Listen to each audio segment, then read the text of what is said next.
Gates open, they're up and racing. Ideal view from the outside, moving up by the Rail Speed Bullet. Devil Rising in between runners is the favorite Hot Gossip. Sharp Cookie comes next, followed by Jade and Diamond.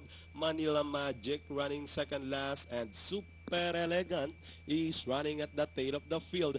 About to pass the half-mile pole, we have two runners are fighting it out for the lead. Is Speed Bullet moving up now? Is Hot Gossip to take the lead? Running in third on the outside is Devil Rising, while running in fourth at this moment, Ideal View, Jade and Diamond. Sharp Cookie past the last 600 and going to the final 450.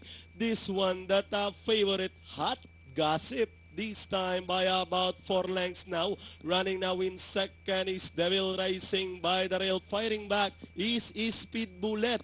With the last 200 meters more to run, Hot Gossip still leading the field. Running in second by the release, Speed Bullet. Moving up in between runners is Manila Magic, and on the outside is Super Elegant coming from behind. And leading the finish line, it's going to be Hot Gossip, Super Elegant, Manila Magic, Sharp Cookie, and Ideal View for your Pentapecta.